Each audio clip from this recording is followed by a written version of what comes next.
She said, "Touch my sister and you die," but he stayed, fought a monster, and became their family. The salt flats of Vastin 3 stretched in every direction like a dead ocean. Bleached white and broken, the crusted ground shimmered with mirages and whispered lies in the wind. To a man like Reed Calver, it was home. Not because he loved it, because there was nowhere else left. He'd been a cargo runner for 4 years now. No allegiances, no passengers, just crates and silence. He didn't care who paid, as long as they didn't ask questions. That's why the distress beacon blinking on his wrist should have been another ignored warning. Except this one felt different. The signal was weak, broken, cycling in irregular patterns, like someone was turning it on and off manually, trying to conserve power, trying to stay alive. Reed adjusted the respirator mask across his jaw and looked toward the storm building on the horizon. Pressure behind his eyes told him it was going to be a bad one. Not just salt winds, a whiteout storm, the kind that could grind flesh from bone in minutes. If he turned back now, he'd be safe. He didn't. The shelter appeared half buried in a crushed drift, its metal frame twisted and weathered, emergency beacon flickering red. Reed approached cautiously, hand hovering near his belt where a plasma cutter hung, more tool than weapon, but lethal in a pinch. He pushed the shelter door open. It creaked on a half-torn hinge. Inside, the cold hit like a vacuum. Lights flickered blue. The space was small, barely big enough for storage. Blood stained the floor, fresh. Medical packs had been torn apart. Empty water tubes lay scattered. Someone had tried to survive here. And in the corner, 2 figures. One lay unconscious, blue-skinned and motionless. The other was smaller, much smaller. A child. She was maybe 8, but there was no fear in her eyes, only calculation. Her skin was a darker hue of blue than the girl beside her. Her clothes nothing more than ragged scraps of a ruined thermal suit. In her shaking hands, she held something sharp, a jagged spear, cobbled from rebar and twisted scrap metal. She moved without hesitation. Fast. Too fast for a child in her condition. The tip of the spear stopped exactly at his throat, just above the pulse point, vibrating from the tremble in her fingers, but unwavering in intent. "Touch my sister." Her voice cracked like ice under pressure. "And you won't wake again." Reed didn't move, didn't blink. His training took over. Slow breath, eyes on her shoulders, not her weapon. Both hands raised carefully, palms out. "I'm not here to hurt you," he said, voice calm. "I saw your beacon." "Liar," she spat, not lowering the spear. "You're human. You trade Kalashi. I've seen the cages, the collars." Reed's gaze flicked past her to the older girl. Her skin had gone from blue to gray, breathing shallow. She had minutes left hypothermia, late stage. "If I wanted to take her," Reed said slowly, "I'd have stunned you both already." The child's grip on the spear didn't loosen, but her eyes flickered. Her mouth tightened. "You came for our packs," she muttered. "Everyone does." "No," Reed said. Then he did something strange, something reckless. He reached for his belt, not for a weapon, but for his thermal cloak, military grade, worth more than a month's credits. He pulled it off, dropped it between them. "Wrap her in this yourself," he said. "I won't touch her." The child looked at the cloak like it was poisoned. "You expect me to trust you?" "No," Reed said, stepping back. "But your sister will die in the next 10 minutes if you don't use it." That did it. The survival instinct that had kept her alive flickered in her eyes. An ancient desperation no child should have to carry. She lunged, grabbing the cloak and dragging it toward her sister, never once turning her back on him. The spear stayed clenched in her left hand the entire time as she fumbled the heavy material over the dying girl's body. Reed didn't move, didn't interfere. He knew better than to rush trust. She was shaking now, not from cold, from something deeper. The adrenaline was fading. Her body couldn't keep up with what her heart demanded. "She's not warming up," the child whispered. "Why isn't she warming up?" Reed crouched low, slowly. "The cloak holds heat. It doesn't make it. She doesn't have enough warmth left." No, her voice broke. No, I won't let her. Then you need to share heat. It's the only way. She looked up, eyes wild. You'll hurt her. I won't, but if I don't help, she dies. You know that. Silence. Then finally, the spear lowered. If you hurt her, the girl said, voice cold, deadly, absolute, I will make you scream. I don't care how small I am. Reed believed her. He moved forward slowly, wrapping the older girl in his arms, pulling her close. Her skin was ice. Her heartbeat was a flutter. He pressed her against his chest, letting the cloak seal them both. Come here, he said to the child. Body heat works best both sides. She hesitated, then nodded, moving beside her sister, pressing her tiny frame against Loom's back. And for the first time, the spear clattered to the ground. They sat like that, huddled in the dark, sharing heat. A broken human, a dying alien girl, and a child who had already seen too much of death. Minutes passed. The storm outside slammed into the shelter with all the fury of a god's anger. The metal groaned, dust fell from the ceiling. Salt crystals howled through the cracks, but inside, warmth returned. Color came back to Loom's lips. The child finally spoke again. My name is Sarah, she whispered. Reed nodded. Reed. You were right. She paused.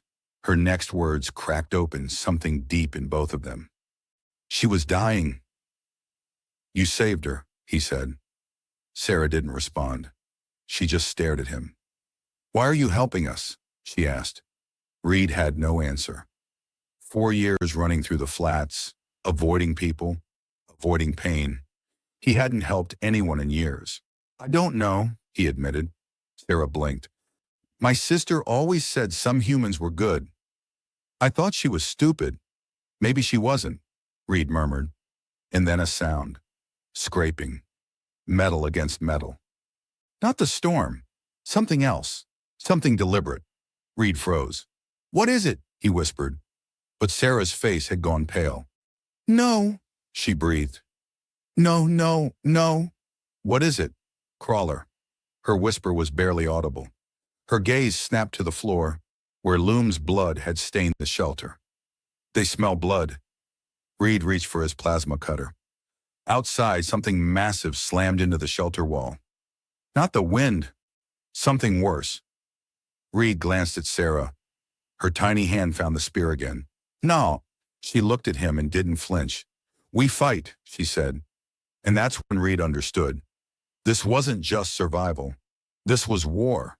Against the storm, against the monsters, against his own people. And these children, these girls, weren't just passengers anymore. They were his family now, even if they didn't know it yet. The shelter's frame groaned as the wind slammed against it again. Only this time there was weight behind the impact. Not pressure, not air. Something massive. The temperature dropped sharply, enough to make Reed's lungs burn. The storm's scream pitched lower, deeper, vibrating through the floor like the growl of something alive. It wasn't just weather anymore. Sarah pressed her tiny frame tighter against her sister, who lay still, wrapped in Reed's thermal cloak. Loom's skin was warmer now, and her lips no longer purple. He'd live if they made it through the next few minutes. Another scraping sound, closer, like claws on the shelter's outer frame. Reed drew his plasma cutter from its clip and powered it on. The blue line of light cast long shadows across the cold metal interior. Sarah stared at the door. It knows we're in here. You've seen one before? Reed asked, crouching between the girls in the entrance. The child nodded. They live in the crust, blind, but they feel the vibrations, and they smell blood. She looked down at her sister, whose dried blood still stained the floor. Reed exhaled slowly, his grip tightening around the plasma cutter. A heavy thud against the eastern wall. The shelter shook. Rivets snapped like brittle bones. Sarah didn't scream. She clenched her jaw, lifted her spear. Her hands were trembling, but her eyes were war. Another impact, closer to the door. The outer hinge tore slightly, letting in a slice of shrieking wind and ice crystals. Through the gap, Reed saw it. Just for a second. A long, pale limb, textured like bone, too thick, too smooth. Not flesh, not shell. Something evolved for this wasteland. Something that didn't fear the storm, it thrived in it. Another impact, the door buckled inward. Back, Reed shouted. He pushed Sarah and Loom further into the corner. A sensory tendril slipped through the gap, long, narrow, and twitching, like it was tasting the air. It moved slowly across the floor, swaying like a serpent. Its head swayed, catching the scent. Sarah moved, fast. Small feet slammed against metal, carrying her between the monster and her sister. Her hands clenched her crude spear like it was a sword forged by gods. "You can't have her!" she screamed, and she charged. She was so small, so absurdly small. But she drove that rebar blade into the crawler's front joint, right where armored chitin met soft membrane. The crawler shrieked again. It reared back, flailing. One limb caught Sarah and threw her, slamming her against the side wall. She cried out, but before she even hit the floor, she was twisting, rolling, grabbing for her weapon. And then she was on her feet again. Reed pushed himself upright. Everything hurt. His breath caught in fire with every movement. His hand closed around the plasma cutter. He activated it. "Sarah, get away!" But the child didn't back down. She darted right, drawing the crawler's attention away from Loom, stabbing again and again, aiming for joints, eyes, anything she could reach. The monster lunged. Reed ran. He slammed the cutter into the soft underneck just behind the crawler's skull. The beam burned. The crawler shrieked. It twisted, one mandible latching onto Reed's shoulder. He screamed as pain tore down his side, but he didn't let go. He twisted the cutter deeper, pushing through layers of flesh and bone and tendon. Superheated blood sprayed across the shelter floor. The creature convulsed violently. Its weight crashed into the side wall, and the floor beneath them split. The storm had done its work. Weeks of erosion, hidden by the crust. Reed had known shelters collapse sometimes, but he'd never seen it firsthand. Until now, the floor buckled, shattered. The crawler fell first, its massive weight dragging metal, crates, and machinery into the fissure. Reed grabbed Sarah's arm just as she started to slide. She grabbed Loom. For one heart-stopping moment, all three of them hung on the edge of a black abyss. Salt white mist below. Cold wind howling up like a scream from the planet's throat. Reed kicked, found a support beam, and pulled. He screamed through the pain, ribs tearing, shoulder numb. But he pulled. They collapsed in a heap, just feet from where the crawler's corpse vanished into the abyss. The shelter groaned. And then, mercifully, stopped. Silence. No more storm inside. No more movement. Only the sound of breathing. Sarah shook violently beside him, gasping, coughing, blood on her lip. Her tiny spear clattered to the floor, one end coated in the crawler's black ichor. She picked it up slowly, turned it over in her hands. Then she did something that took Reed's breath away. She pressed the blunt end of the spear into his chest, not in threat, in meaning. "In our clans," she whispered. Her voice was a shredded whisper. "We mark those we trust with our life, with our family." Reed looked at her, at Loom, still breathing, still alive, at the child who had charged a nightmare. And suddenly he wasn't alone anymore. The man who had walked the white flats for 4 years had something to protect. A moment later, Loom stirred. "Shelters," she rasped, eyes half-lidded. "Shelter's not stable." Reed's head snapped up. She was right. The floor groaned again, deep, spreading cracks across the crust. The crawler's fall had weakened the foundation further. They had minutes. "Move," Reed said. "Now." He lifted Loom carefully onto his back. Her weight was light, too light. "Hold on," he told her. Her arms wrapped around his neck. Sarah grabbed their supply packs, both of them, nearly as big as she was. And still she kept the spear in one hand. "Reed," she said, breathless, shaking. "The storm's still out there?" "Then we'll walk through hell." He reached back. "Grab my belt." She did. They stepped out of the shelter into the white world. The wind hit them like a hammer. Salt tore across their faces. Visibility was near zero, but Reed moved forward, each step like a punch to the lungs. Loom's weight pressing on broken ribs. Sarah held tight behind him. The shelter collapsed behind them. Metal screamed. The sound of it falling into the fissure was swallowed by the storm. Gone. Just like that. They were alone again. Except they weren't. They walked. Minutes. Hours. Time didn't mean anything in the storm. Only survival did. Reed's compass was useless. Magnetic interference. He switched to dead reckoning, relying on terrain slope, instinct, memory. Somewhere ahead, maybe kilometers away, was a ridge. A real one. Stone, caves, safety. If they made it. "Keep going," he shouted over the wind. "You said that an hour ago," Sarah shouted back. Not in anger, just in observation. "This time I mean it." Then just ahead, a dark line. Not white. Stone. They reached it just as Reed's legs gave out. He twisted so Loom wouldn't hit the ground. She rolled off gently, and Sarah was beside her instantly, checking her, holding her hand. "Reed," she said, crawling to him. "You're bleeding." He was. His entire left side, where the crawler had torn him, was dark with blood. "It's not that bad," he muttered. "Liar." She was already digging through the pack, spraying coagulant, wrapping a synthetic bandage with tiny, shaking hands. When she was done, she sat back panting. Reed opened his eyes. The wind had faded. The storm was behind them now. "We made it," he whispered. Sarah looked at him. "No," she said.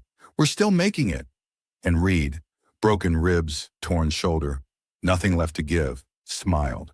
Because somehow, impossibly, she was right. They weren't dead yet, and that meant the story wasn't over. The ridge looked like salvation from a distance. Jagged stone jutting out of the endless white flats.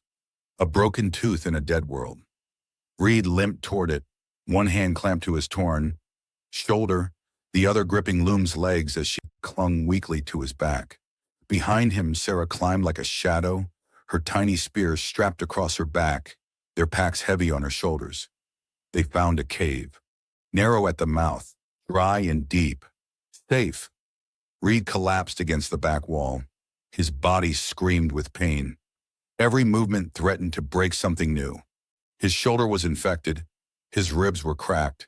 His hands were blistered raw from gripping weapons, rock, in desperation. But they were alive. Loom was breathing.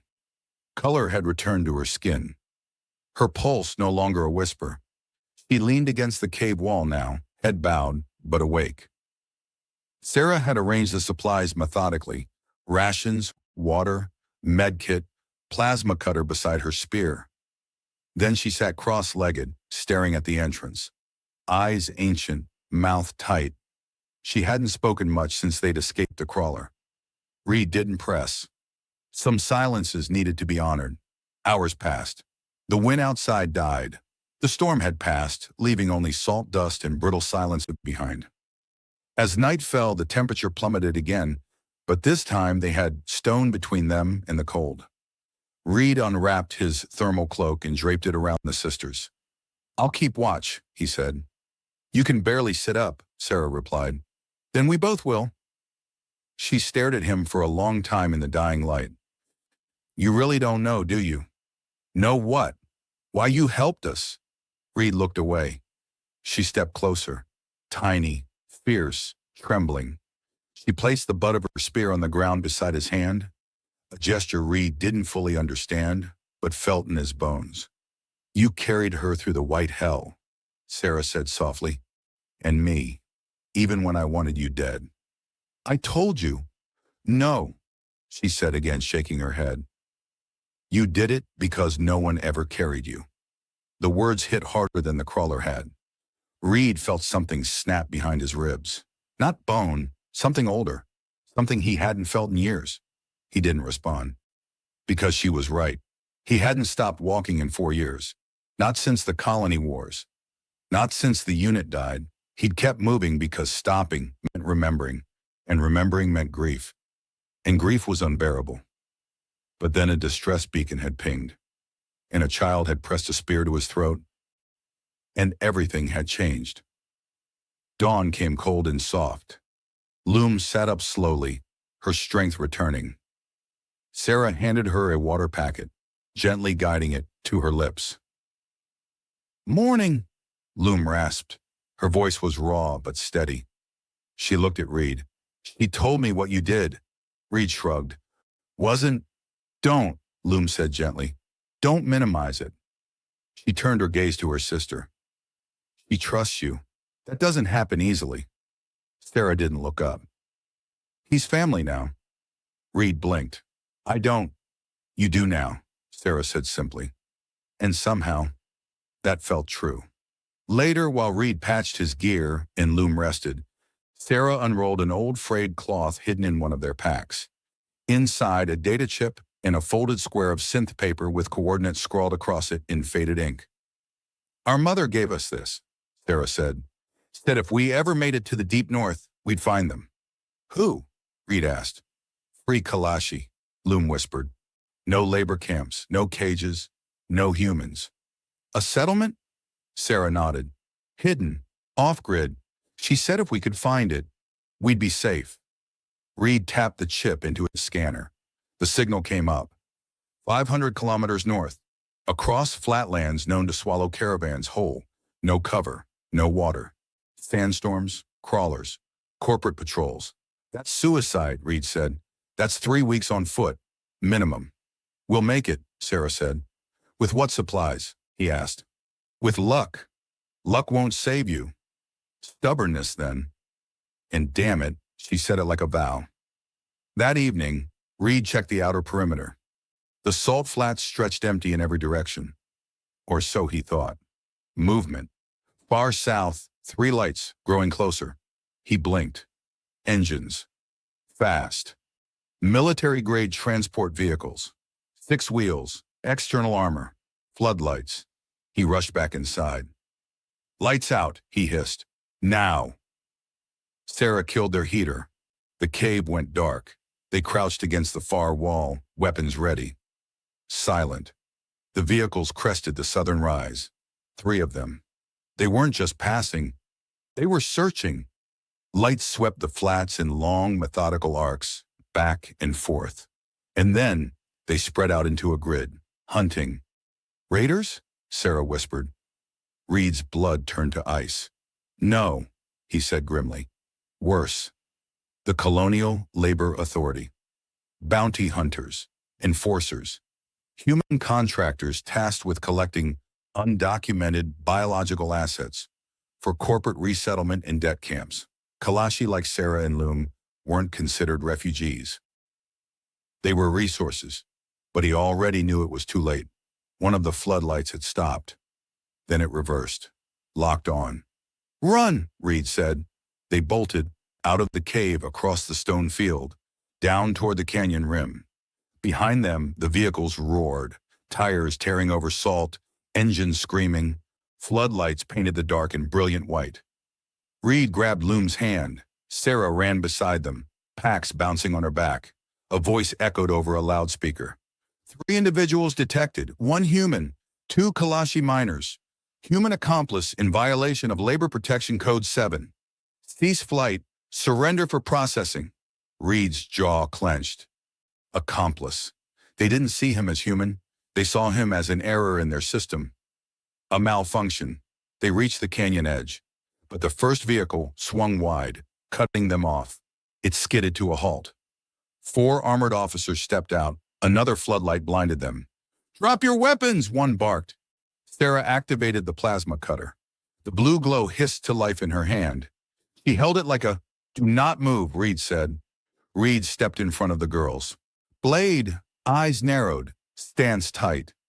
Everyone turned. Loom stepped forward, her hands raised. No, Sarah started. I'll go, she said again. Just let them go. The officers exchanged glances. A single cooperative refugee versus a prolonged engagement? They agreed. They always did. Two officers moved toward her with mag restraints. No! Sarah screamed, lunging. Reed caught her, held her, even as she fought him like an animal claws, elbows, sobbing, screaming. Loom, don't! But Loom smiled, soft, strong. Live, she whispered. Both of you, please. The restraints clicked. The officers led her away. Sarah sobbed like her soul had shattered. Reed held her tight, backing toward the canyon rim. The officers gave them 60 seconds. Run, Reed said. I'm not leaving her, Sarah screamed. She told you to live, Reed said. Sarah hadn't spoken since the jump. Her voice had torn itself apart, screaming her sister's name as the vehicles pulled away. Now there was only hollow breath, dry sobs that didn't come out, eyes red and swollen from grief too vast for an 8-year-old body. Reed sat beside her, back propped against jagged stone. His shoulder throbbed, raw from infection, blood crusting over ripped cloth. The wound hadn't closed, not really. But the damage inside ran deeper. She had offered herself up, that girl. Loom, quiet and sharp-eyed, and Reed had let her. Sarah stirred beside him, legs pulled up to her chest, arms wrapped around her knees. She hadn't cried like a child. She'd broken like a soldier, silent and shaking. And she hadn't looked at him once. Reed swallowed the guilt like poison. He checked their gear. Gone. Everything except what they'd carried when they ran. 2 belts, 1 plasma cutter, hers, 1 scanner, his, no food, no medical supplies, barely enough water for a day if they rationed. And 400 kilometers to the settlement. He didn't tell her. She already knew. Sarah, he said softly. She didn't answer. We need to move. Nothing. Then after a long pause, I'm not going without her. Reed closed his eyes. The canyon wind whispered overhead, dragging dust like forgotten voices. I know. Sarah looked up. Finally, her eyes weren't just angry. They were ancient, changed. She gave herself up so I could run, but that's not enough. That's not living. That's surviving like a rat, Reed nodded.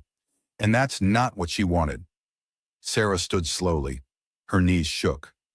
She still held the plasma cutter, her knuckles white. I need you to teach me something, she said. What? How to survive. Alone. If you die, I need to finish this. Reed blinked. She didn't stutter, didn't cry. She was planning for his death. And she was 8 years old. They walked. The canyon narrowed. The air grew still. The sun rose higher and burned without mercy. Reed showed her how to test the rocks with her spear.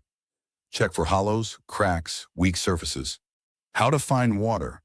How to spot animal trails without becoming one. He learned fast. He taught like he was passing on a legacy. Because he was. At night, they huddled in shadows. No fire, just silence. Sarah always took first watch. Reed always pretended not to notice when she sat awake long after her shift, just staring at the sky. One night as the stars burned over the canyon, Sarah whispered, I miss her every second. I feel like part of me is gone. Reed didn't answer right away. Then, I know. Do you? She asked. Have you ever lost someone? Yes. Does it get easier? No, he said. But you learn to carry it. She nodded. That was all. But that night, she didn't shake in her sleep. Not once. On the 5th day, they found water. A seep spring filtering through canyon rock, barely more than a trickle. They drank until their stomachs ached. Sarah cupped water into her sister's old canteen and clipped it to her belt. She said nothing, but Reed noticed how carefully she placed it. like Loom might still need it. His shoulder bled again that night. The bandages were gone. The infection had spread. Red lines trailed down his arm like cracks in old steel. Sarah noticed. "You're burning up," she said, pressing her palm to his forehead. "I'll manage." "No." Her voice cracked. "You won't. That's what Loom said. Right before they took her." Reed looked away. Sarah touched his hand. Small, cold, firm. "Then I'll carry you." "You're 8. "I don't care," she whispered. "You carried us through the storm. Now I carry you." And for the first time in 4 years, Reed felt something real break inside. Not pain, something older, something deeper. The thing he'd buried after the war. Family. They kept walking. His shoulder worsened. His ribs burned. The fever came in waves now. Sometimes he stumbled. Sometimes he collapsed. Sarah always helped him up. One night after he'd passed out from the heat stroke, he woke to find her holding a knife made from shaped obsidian, carved from canyon rock. She sat beside him, watching his breathing. When his eyes fluttered open, she didn't smile. "I was going to cut the infection out," she said, "if you didn't wake up." He blinked. "You don't know how." "I'd figure it out." She turned to look at the fireless darkness beyond. "You said surviving isn't enough," she whispered. "So what is?" He didn't answer, because he wasn't sure anymore. On the 8th day, his fever spiked too high. Reed collapsed at the canyon mouth, face down in the dirt. Sarah dragged him under an overhang, used the last of their water to cool his forehead. She watched the infection spread, watched his breathing go shallow. And then, without a word, she stood up. She took the plasma cutter, the canteen, and the scanner. She looked back at him once. "I'm walking now," she said softly, "like you told me." Then she walked alone, into the night. Hours passed. Time lost meaning. Reed drifted in and out of consciousness. Fever hallucinations blurred the past and present. He saw his unit, the fire in orbit, the silence after. He saw Loom, smiling, bound. He saw Sarah, tiny and shaking, standing in front of a monster with a piece of rebar and no fear. And then he saw nothing. Soft, warm. Sarah sat beside him, spear in her lap, scanning the ridgeline like a soldier. When she noticed him stirring, she rushed to his side. "You made it," she said, eyes shining. "You got me here," he croaked. "We got here," she corrected. "Both of us." Reed nodded, and something inside him began to heal. Not just his shoulder, but his purpose. The desert wind howled beyond the stone walls of the hidden Kalashi settlement. It dragged sand like old ghosts brushing against metal, howling through antenna wires. Reed sat upright on the medical cot, wrapped in thermal bandages. His shoulder fully healed, but the scar was permanent. A reminder. One of many. Sarah stood in the doorway, tall now not in body, but in presence. She had braided her hair the Kalashi way, silver cords tied through braids and loops that symbolized tribe and bond. She wore scavenged armor, her rebar spear polished and shaped into a proper glaive, fused with scavenged steel. She looked like a warrior. No, a survivor who had become more. "Say it again," she said quietly. Reed's jaw tightened. He told her everything already.